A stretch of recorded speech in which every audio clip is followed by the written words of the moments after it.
This is a fake one-sided rivalry. We got Angel Reese taking more shots at Caitlin Clark unnecessarily. You in Indiana having a great time partying. We see all the clips. Why can't you just do your thing? Angel Reese launched her shoe campaign during WNBA All-Star Weekend, aiming for the spotlight. But Caitlin Clark got injured, ticket prices crashed 48%, and interest vanished. Reese ended up performing for no one. Now we break down how it all went wrong. But can Sarah Spain and the media stop going out there and saying that, the Caitlin Clark needs to do something to stop all this, when it is very clear this is a one-sided beef, and the one-sided beef is not from Caitlin Clark? Everyone thought this All-Star Weekend would be the breakthrough for women's basketball. It was supposed to be Clark versus Reese in Indy, packed arenas, screaming fans, and record viewership that would finally force ESPN to care. It had all the makings of a Hollywood moment. We do start our show, though, with unfortunate news out of the WNBA. Caitlin Clark announced today that she will miss both the three-point contest and the WNBA All-Star Game this upcoming weekend in Indiana after re-aggravating a groin injury in that final minute of Tuesday's win over the Connecticut Sun. Clark had missed 4 games and the Commissioner's Cup final with that groin injury earlier this month, and now will be out for this weekend's festivities, which really stinks for fans, but you know that if there was any way that she could be out. Then came the shock. Clark's groin injury, announced days before the weekend. Everything unraveled. Fans had flown in just to see her. Hotels were packed, restaurants bracing for crowds. Sponsors banked on the Clark-Reese rivalry. Nike had drops ready. ESPN called it must-see TV. It's a story we have been following throughout the past 2 days, surrounds the superstar herself, Caitlin Clark, the WNBA star, the Indiana Fever star, Caitlin Clark. She's going to miss all the action on the court. Clark's home state was set to be her stage. Indiana fans were ready to pack Gainbridge Fieldhouse. The hometown hero narrative was perfect, but once her injury hit social media, the hype collapsed, marketing wobbled, and the storyline vanished. The buzz just deflated. Caitlin Clark gets hurt, and guess what? Your demand vanishes because people ain't going to pay up to see these athletes that are ungrateful that their sport's growing. People aren't paying up for that. And we are here, right here. The tickets for this game, for this All-Star game, they've dropped by 50%. This wasn't just any injury. Clark brought casual fans and real attention to the WNBA. Without her, the league lost its main draw. What was a celebration became a reminder of fragile momentum. Everything hinged on her showing up, and when she didn't, the spotlight faded. But when it comes to the vendors in the arena, the shops in the arena, they're not going to have the same amount of people patronize their business as they would if Caitlin Clark was there. The surrounding restaurants, the surrounding areas, the surrounding attractions, they're not going to have the same number of people patronize their business as they would if Caitlin Clark was healthy. What was meant to be a celebration of women's basketball turned into a wake-up call for the league's growing pains. While Clark dealt with a real injury and left fans heartbroken, someone else saw a chance to grab the spotlight, turning the weekend into a personal stage. Reebok, Angel Reese are taking shots at Caitlin Clark, using her as promo. Angel Reese, let's be clear here. Let's just be all the way clear here. Angel Reese is a solid basketball player. Angel Reese 100% has benefited from attaching herself to Caitlin Clark at every single turn. Her podcast, the first 3 episodes, all the clips promoting was bringing up Caitlin Clark. It was bringing up Caitlin Clark in all of the promo. People wanted to know what she was going to say. She used Caitlin Clark as promo. Now picture this, dropping your biggest marketing campaign in your rival's hometown while she's sidelined and can't even show up. That's what Angel Reese did with her I'm in Your City campaign during All-Star Weekend in Indianapolis. Her Reebok shoe launch came with bold billboards, aggressive social media, and a message that felt like a takeover in Clark's own backyard. Angel Reese, I'm in your city. Walk in your trap, take over your trap. Post it on Instagram. There's about 15 fans there, and Reebok put up a board. You would expect Reebok to put up a board. Let's never forget that when let's never forget the gigantic Caitlin Clark Nike billboard in Chicago. Let's never forget that. So if Reebok didn't put up a board for Angel Reese, The timing was either terrible or perfectly calculated, depending on your angle. Reese's team built the whole campaign around being in Indianapolis, fully aware it was Clark's home turf. This wasn't just a shoe launch, it was a statement dropped deep in rival territory. Is you continue to take shots at her, and then when them shots get fired back, nobody likes it. We don't have no videos of Caitlin Clark really taking shots at Angel Reese. Look at what Angel Reese and Reebok are doing for views.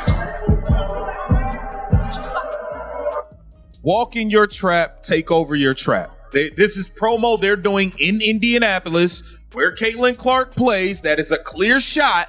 It's a clear shot. Like I said, this is a fake rivalry. I think you've won one game versus Caitlin Clark. You've never won in Indiana at all. It's just like you continue to attach yourself to her at every turn and use her as promo. Let's be real.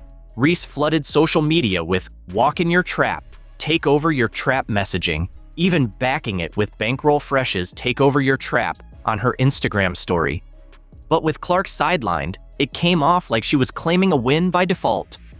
Social media didn't hold back. Some fans called it savvy marketing, but way more saw it as tone-deaf and classless. The reaction? A mix of light jabs and serious criticism, all focused on the questionable timing. Caitlin Clark has never said a negative word about Angel Reese. Caitlin Clark has never said a negative word, or to be honest, when it comes to Caitlin Clark, she did show it by her actions. She didn't need to say, I'm taking over Chicago. She did, however, go and put up 31 and 12, set a career high with 12 assists, be the only player in the history of the WNBA ever to have 31 and 12 in a game. She did, in fact, do that and then try to hype up the Chicago crowd. So it's fair enough, you want to say, oh, Caitlin Clark did this, then show it with your actions. Go and win MVP. Don't just be like, this is my city. Don't just come in and be like, this is my city. You've never won a game. Has she won a game in Indiana? I don't think she's ever won a game in Indiana. I actually do not think she has won a pro game in Indiana. Here's where it got interesting. Reese didn't back off when Clark's absence was confirmed.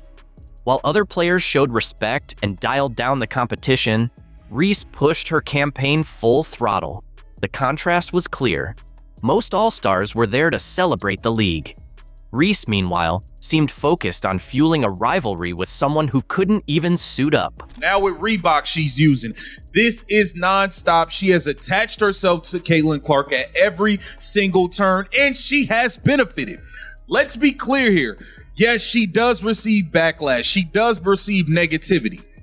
But she has benefited greatly. She has made millions of dollars off of attaching herself to Caitlin Clark and using her to make her brand bigger. What was meant as a bold flex looked like a win by default. Claiming someone's city while they're injured isn't competition, it's opportunism. One analyst called it a one-sided rivalry. Reese swung at the air while Clark faced real setbacks. The backlash? It showed in the numbers.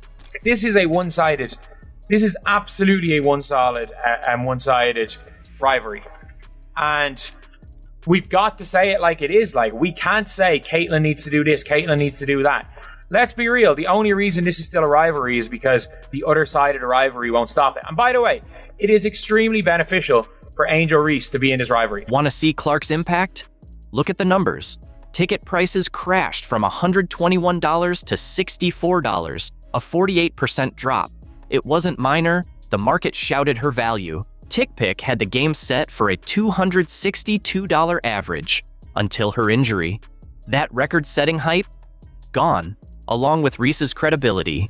And it's not just the on-court product that suffers without number 22, Caitlin Clark. The entire weekend's economic opportunities have felt the fallout. This was conveyed with a July 18th post from NBA Central that wrote, quote, "The get-in price for the WNBA All-Star Game in Indianapolis has dropped 48%.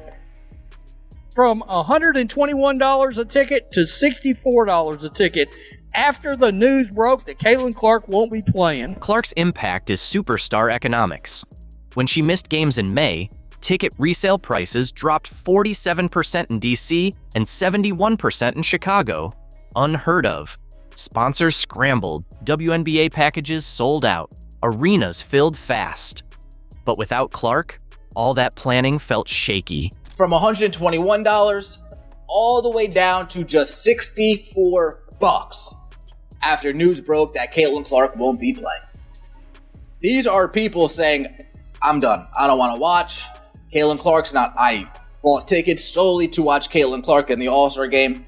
I made accommodations solely to get to Indiana to watch Caitlin Clark in the All-Star game. She's injured. I have no interest in that anymore. Clark's absence rippled far beyond the arena. Merch sales, concessions, and hotel bookings in Indy all took a hit. Local businesses had prepped for a tourism surge. Restaurants stocked up, hotels sold out. But without Clark, the crowds never came. It exposed the WNBA's dependence on one player. Having a star like her is a massive boost, but it's also risky. When she's out, the whole structure shakes. No other WNBA player moves the needle like Caitlin Clark.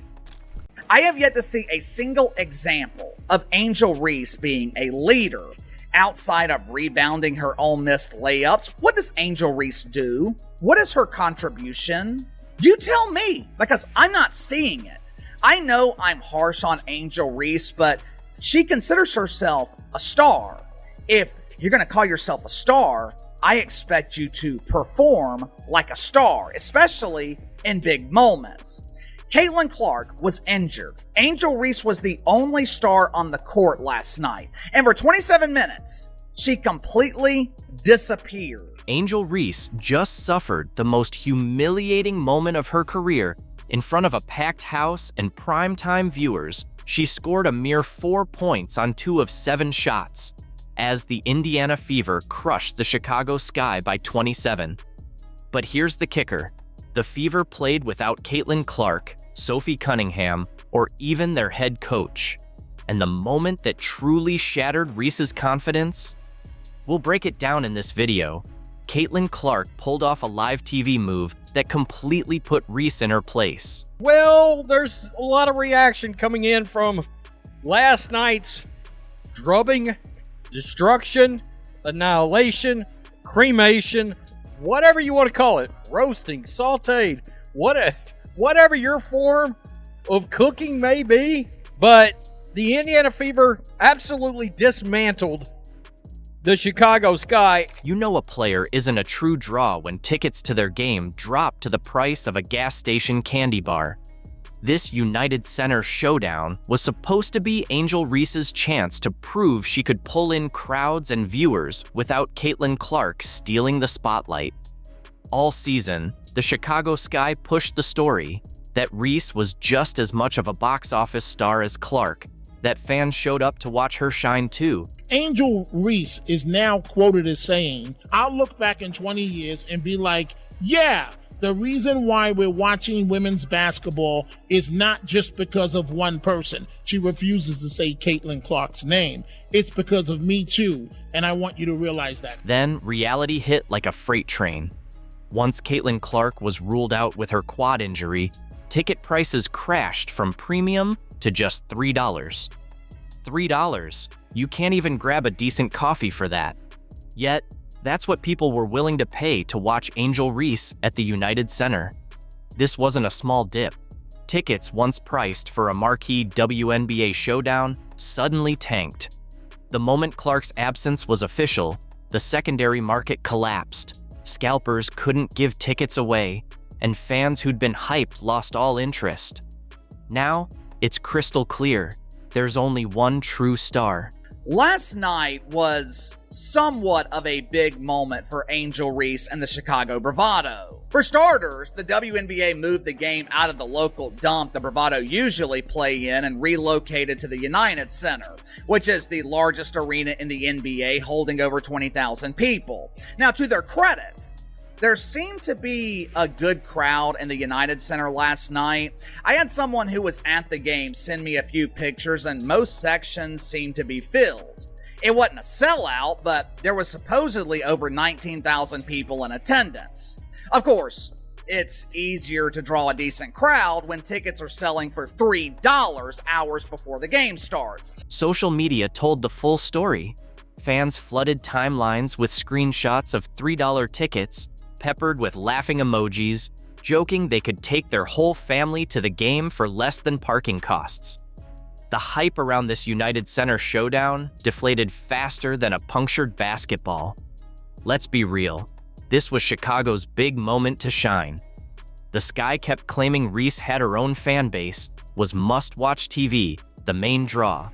But when it came down to it, with Clark missing, the market spoke loud and clear about who fans really wanted to see. What an outfit Angel Reese was rocking. She put a lot of time, a lot of effort into making sure her ensemble was on point.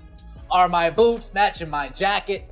Are my gloves matching my hat? Angel Reese put in tons of time for this outfit, which begs the question, does Angel Reese put in more time in her outfits for the pre-game catwalk, or does she put in more time to actually get better at the game? Compare that to past games where Clark's presence packed the arena with sellout crowds.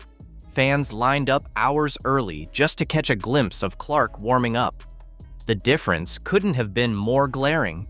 Angel Reese, Part 38, let's get it! Life throws her lemons, she makes bricks. Bang! PSA to anyone watching, she is right-handed. Right-handed, by the way. She missed the rim by 3 feet, man. Bang! I gotta say, this is my favorite summer sitcom. Pecan? Butter pecan? Bang! Here's a stat. She's been blocked 20 times, and she's only made 21 hoops. What? Even Chicago Sky fans lost interest without the Clark matchup to hype. The game's energy shifted from electric anticipation to resigned obligation. Fans who planned watch parties suddenly made other Friday night plans. This ticket price disaster was just the start of Angel Reese's worst nightmare unfolding on the biggest stage. Those $3 tickets perfectly foreshadowed the kind of performance Chicago's supposed superstar was about to deliver. This might have been the first WNBA game broadcast on CBS in prime time. If it's not the first, it's one of very few. This was a big moment. I'm sure the WNBA would call it historic. Angel Reese is playing in an NBA arena in prime time on network television on Saturday night. Outside of regular season baseball, maybe the College World Series, there was no competition on television. The eyes of the sports world were focused on Angel Reese and the WNBA. And Angel Reese once again proved why no one is watching her. 4 points on 2 of 7 shooting in 27 minutes on primetime TV. That's how you ruin your reputation live and loud. The United Center hosted its first ever WNBA game, with CBS clearing prime time and a sold-out crowd filling the NBA's biggest arena expecting fireworks. Instead, they witnessed Angel Reese deliver what analysts labeled a disaster class and a total meltdown on the sport's grandest stage. Caitlin Clark is averaging more assists per game than Angel Reese is averaging points per game this season. Yeah. 9.3 points per assists per game. 9.3 assists per game. Let me just bring it up. To 9.1 points per game. Let's break down just how brutal this performance was. Reese scored only 4 points, missing 5 of 7 shots, including 2 cringe-worthy layups that made the crowd groan. One attempt was completely blocked, and the cameras captured every flicker of her visible frustration as the game slipped away. For someone hyped as Chicago's superstar and box office draw, this stat line was downright savage. Another diabolical stat. She's 19 of 59 from less than 5 feet away. How about that, man? Dang! She should work in housekeeping for hotels because she could turn it over quickly. Lost by 27, scored only 4 points against the Indiana Fever. I mentioned no Caitlin Clark, no problem, give and go. Like a given no shot of working. Bang! You prefer car or plane? Car or plane for what? For how you want to travel! That's too many steps and you can't do that. But here's what truly broke the game wide open. Reese. Out there, she looked utterly lost. Every move seemed clouded by doubt.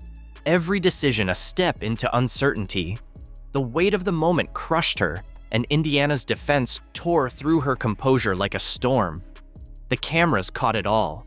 The frustrated shakes of her head, the silent disappointment etched on her face as shot after shot rattled off the rim. This wasn't just a bad game. This was a moment of unraveling, and the story was impossible to ignore. Man, this just went down. Caitlin Clark and Angel Reese going at it. More so, Angel Reese going at Caitlin Clark. Man, this just happened. Caitlin Clark and Angel Reese clashed. Mostly Angel Reese targeting Caitlin Clark. Angel Reese believed she could intimidate Caitlin Clark with a confrontation after that third quarter foul.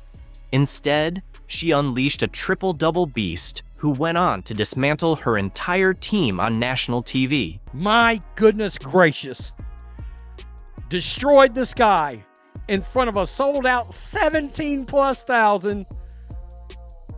Fouled Angel Reese. Angel Reese loses her mind, tries to fight Caitlin Clark.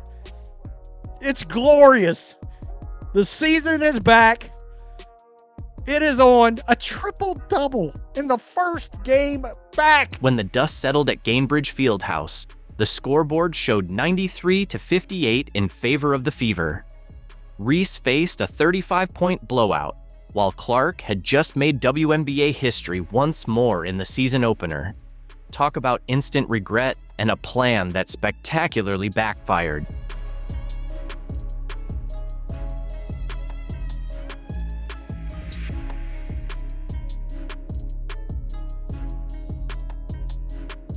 The moment that shifted everything began with what seemed like a routine basketball play in the third quarter. The Fever were already leading by double digits, and everything was falling into place for Indiana when Angel Reese grabbed an offensive rebound near the basket after a clear push on Natasha Howard to gain position. If you guys didn't see, right before that play, Angel Reese had some contact with Natasha Howard. Caitlin Clark saw that contact. She turns to the refs and she's like gesturing to them. And this is all happening very, very quick, you guys. She turns to the refs, she's gesturing to them because she believed that Angel Reese fouled Natasha Howard. Now from that, Angel Reese gets the ball. Caitlin Clark realizes she is about to go up for what seems like a wide open layup. Caitlin Clark runs over and fouls her hard, and Angel Reese falls to the ground. Caitlin Clark, spotting an easy scoring chance, made a split-second choice to stop Reese from adding 2 easy points to Chicago's total. Clark reached in and made contact with Reese's shoulders and upper body, knocking her to the floor. At first, the refs called it a common foul, something routine in any WNBA game. But then the officials huddled to review the play, and the energy in Gainbridge Fieldhouse instantly shifted. After a lengthy review, the referees upgraded the call to a flagrant foul. The crowd reacted immediately. Booing filled the arena as fans believed their star player was being unfairly targeted. Clark, meanwhile, showed impressive composure.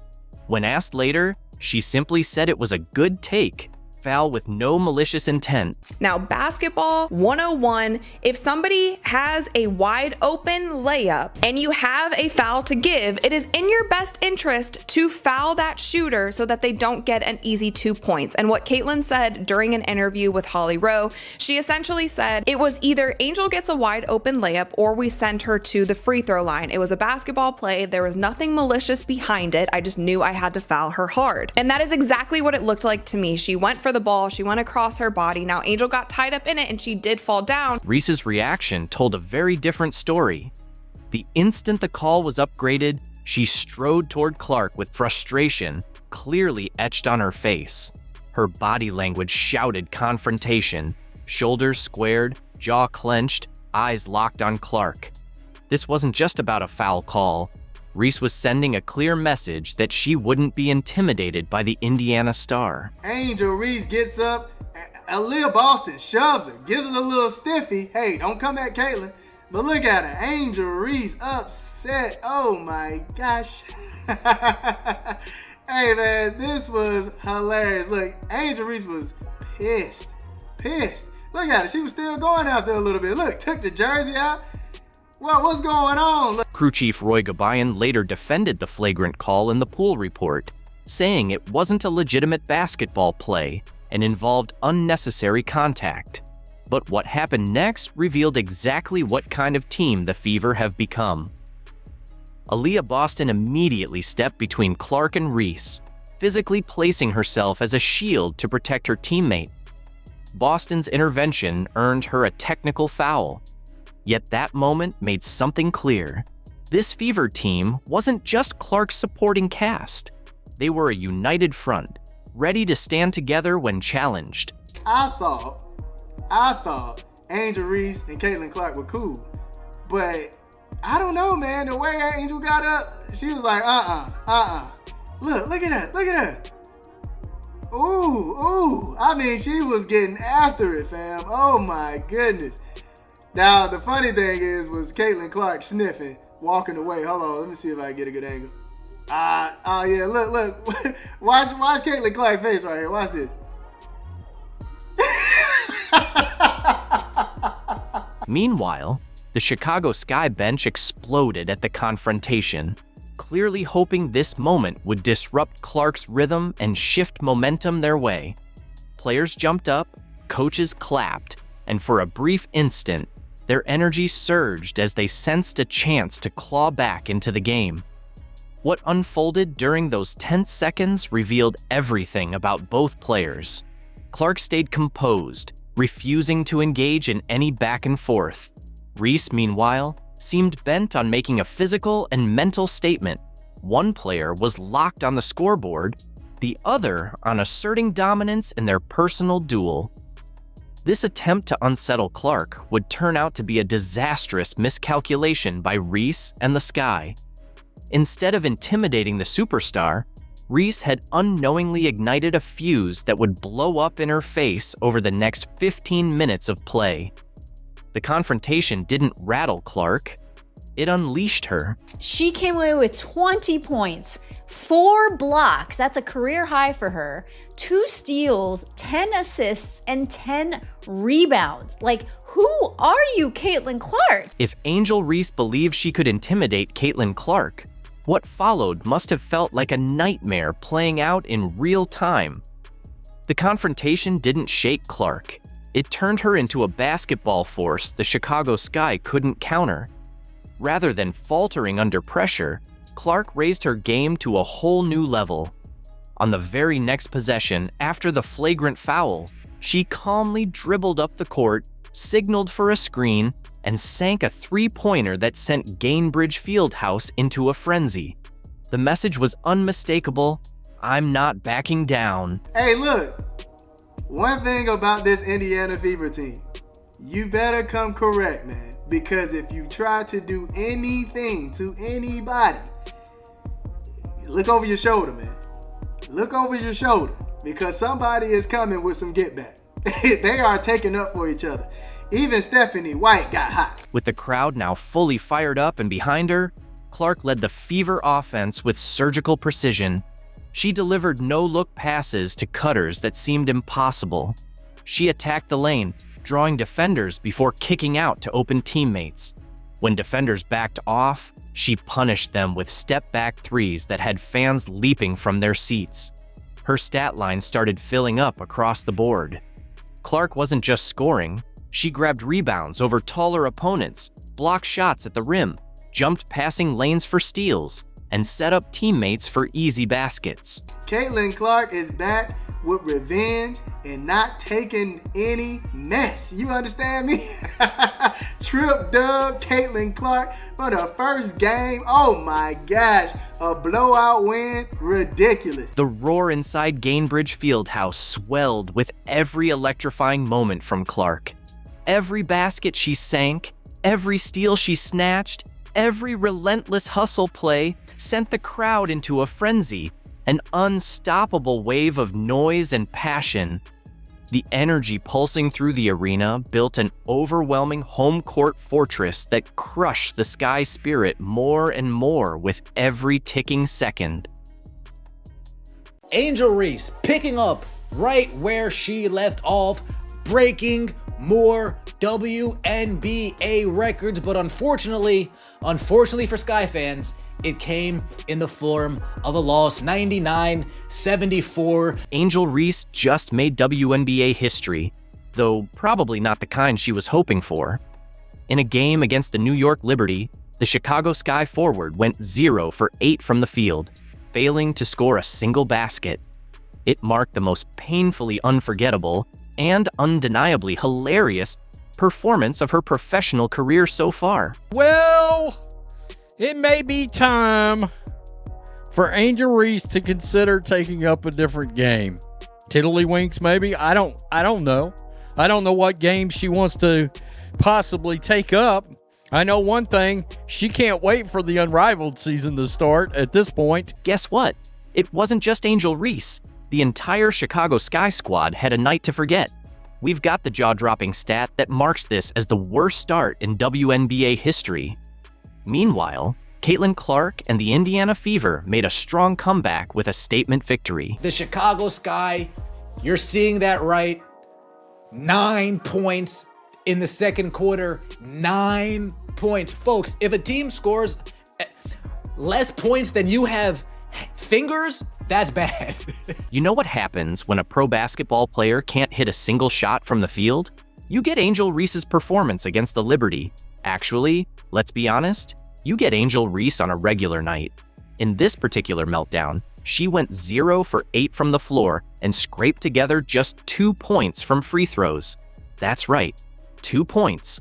From a player who averaged 13.6 per game as a rookie. Angel Reese, part 33. Let's get it. Only lost by 25 this time. Bang! That stuffer coming hot with the stats. She went 0 of 8, 5 turnovers, and she got 1 hit stick. Bang! She had 12 rebounds. 8 of them were the me-bounds, if you know what I'm saying. All right, let's get it going. How about it?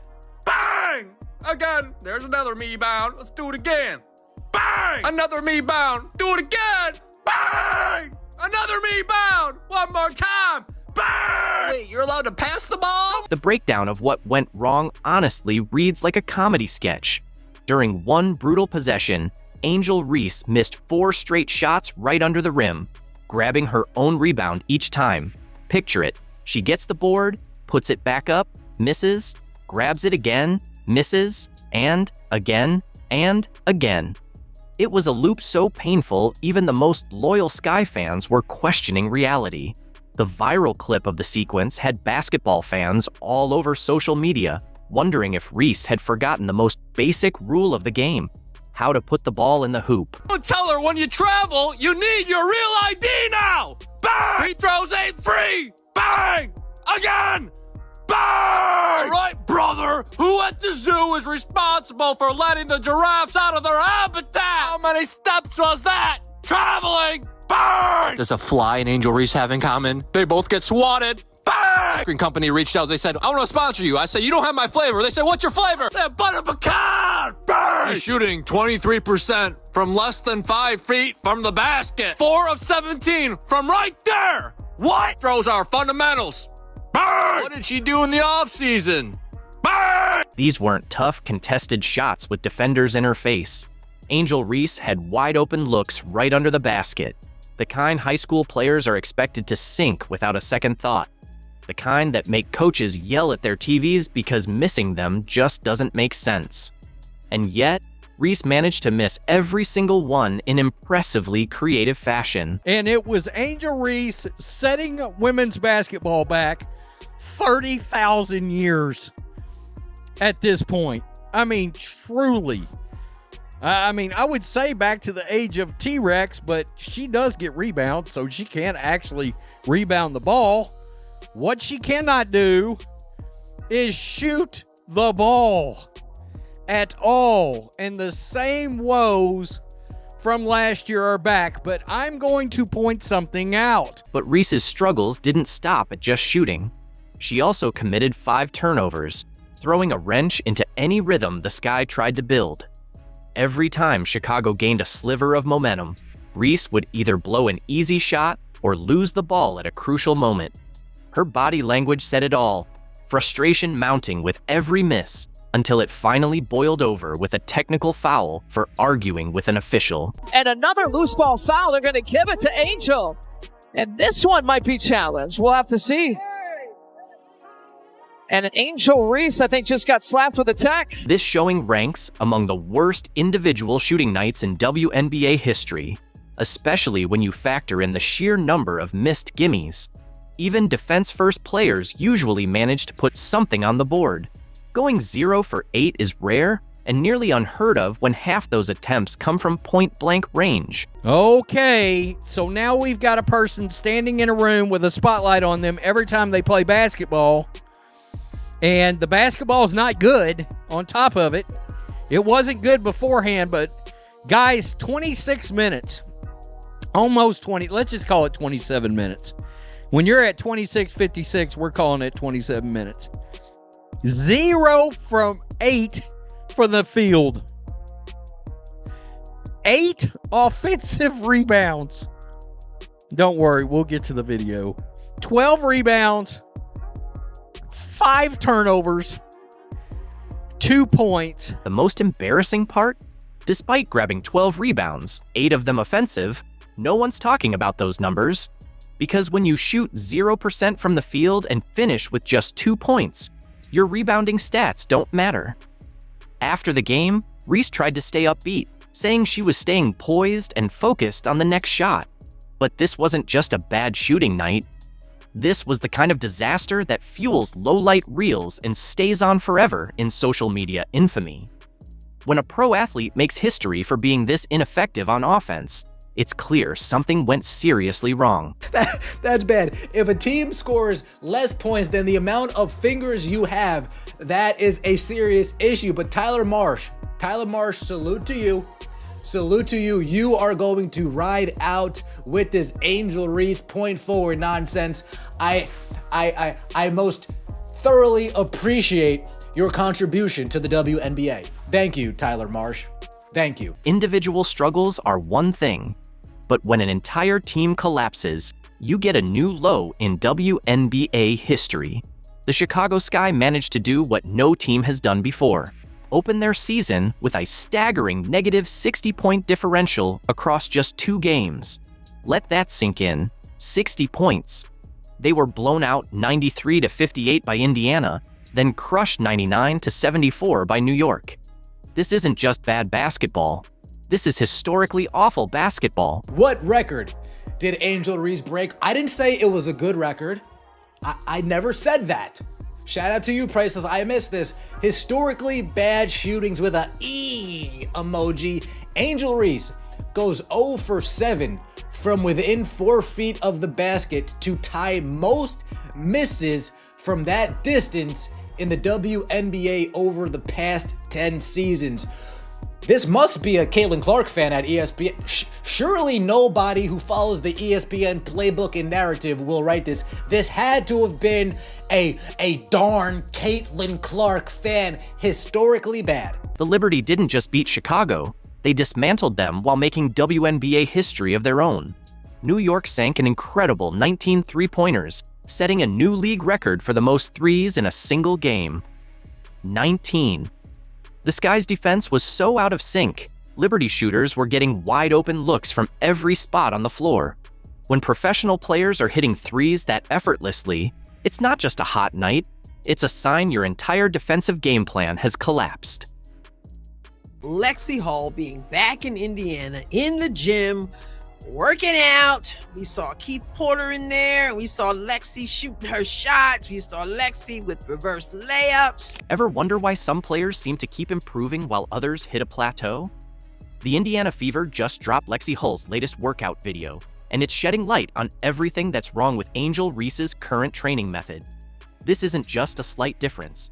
This is a stark contrast in what truly matters when it comes to player development. I'm trying to figure out why she's putting so much time in developing an outside shot when she works under the basket, primarily. While Hull is putting in the work with Caitlin Clark and Brianna Turner, focusing on game-specific scenarios, Reese is out filming herself, allegedly practicing, if you can even call it that.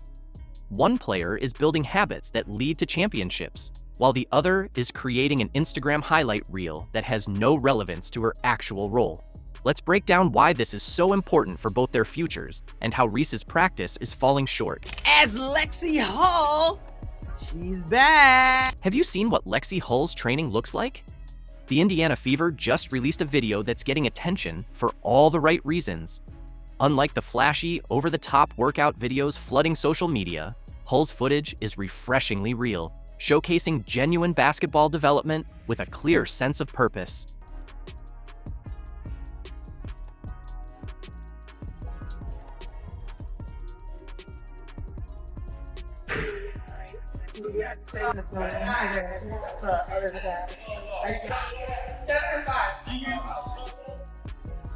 What stands out right away is how intentional every drill is.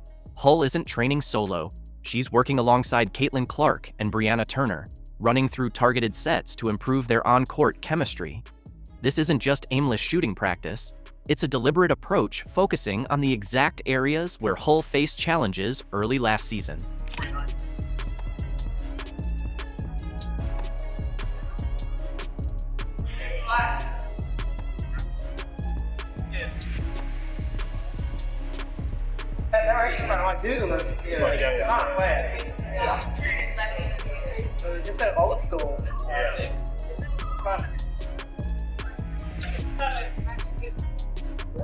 The Fever's motion offense, often called read and react, is at the heart of Hull's training routine. For those unfamiliar, this system relies on constant player movement and precise cutting to generate scoring chances. Hull's workouts are directly tailored to build the skills required to thrive in this style of play. You can watch her fine-tuning her catch-and-shoot technique, running through screenplays, and refining her movement patterns to create open looks for the upcoming season.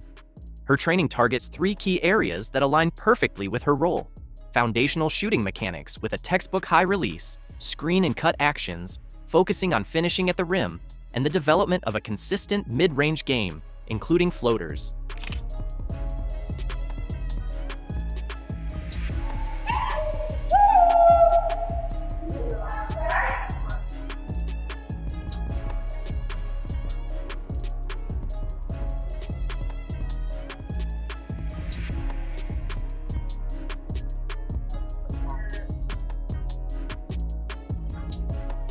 The Fever coaching staff appears to have thoroughly analyzed Hull's performance data. If you followed last season, you likely noticed how Hull's shooting efficiency and overall impact saw a sharp increase after the Olympic break, when she started getting more consistent minutes. This training video proves they're building on what worked, sharpening the skills that transformed her from a bench player into a key contributor. What stands out in the footage is its authenticity. No gimmicks, no flashy music, no unnecessary props or distractions. It's just athletes putting in the work, repeating game-specific scenarios they'll encounter next season. This is basketball training at its core, aimed at translating directly to real game situations. One of the reasons, other than the defense she plays and getting her hands on balls and all the other stuff Lexi does, that makes us absolutely cheer for her and appreciate her, it's that she does it with such joy. Joy, the 3-letter word that is so huge in sports, and we don't always see that in people, but there's that joy on her face. Hull's joy during these workouts is impossible to miss. She's consistently smiling, fully engaged, and clearly enjoying the process of improvement. That positive mindset isn't just heartwarming, it's a key factor in player development. When athletes truly enjoy their training, they're more motivated to put in the extra work needed to make real progress. This focused, strategic approach to training helps explain why Hull's performance skyrocketed as last season went on. By honing skills that are directly relevant to her role in the Fever system, She's positioning herself to be more than just a supporting player. She's becoming an indispensable part of an offense that will be much more dangerous next season. There's footage out there of Angel working on her game, in the lab, as they say, and mostly what we see is Angel shooting three-pointers. As Lexi Hull evolves into the ideal system player through focused development across the league, we're seeing something akin to someone practicing their violin skills in preparation for a piano recital.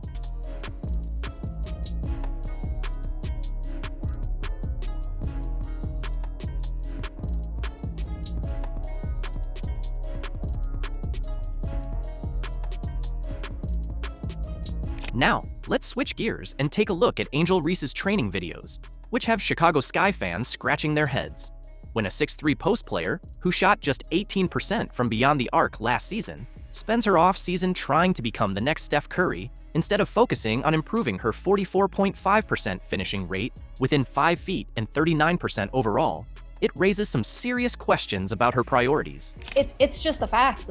She is, it's more than a fact. She is not good at layups. But I was looking at her stats. I jotted some down right here, and she shoots an abysmal 39% from the field. She shot below 50% on shots less than 5 feet away, which is bad. And even worse than that is that shots from 5 to 9 feet, 13%. Basketball is all about roles, with each player having a specific job within their team's system. Lexi Hull has fully embraced her role as a movement shooter, creating spacing and opportunities within the Fever's offense. On the other hand, Angel Reese is meant to be an interior force and elite rebounder for the Sky. But after watching her training videos, you'd think she was preparing for a completely different position altogether. Oh no! It's Angel Reese! Left alone!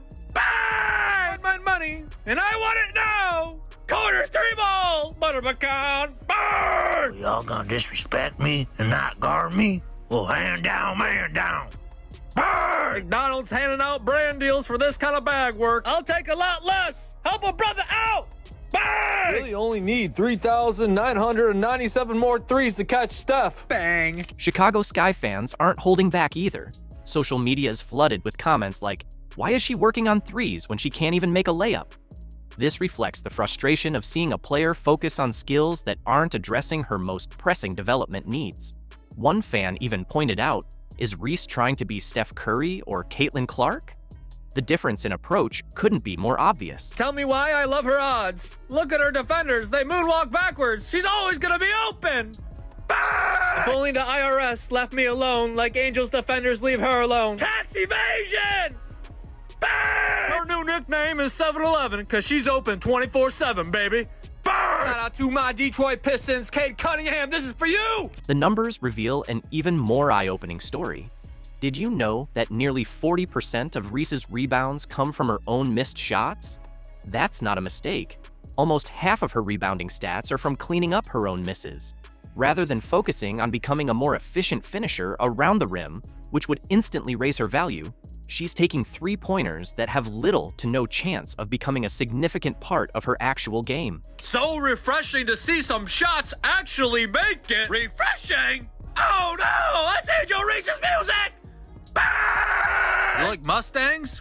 Your favorite player is Lawal Dang? Oh, you said bang! You're doing the Angel Reese in the NBA now. Watch again. Took 2 slabs of butter, rubbed his hands together, and said, butter pecan. All right, back to business. Slam bag work, Brittany Griner. You said you rang? Bang! This disconnect between training focus and on-court role reveals a deeper issue with basketball IQ. Players who truly understand the game don't just work hard, they work smart. They zero in on the skills that directly elevate their role within their team's system. When Reese spends time practicing three-pointers instead of refining her finishing around the rim, it raises some serious questions about how well she understands her own strengths and what she brings to the table as a player.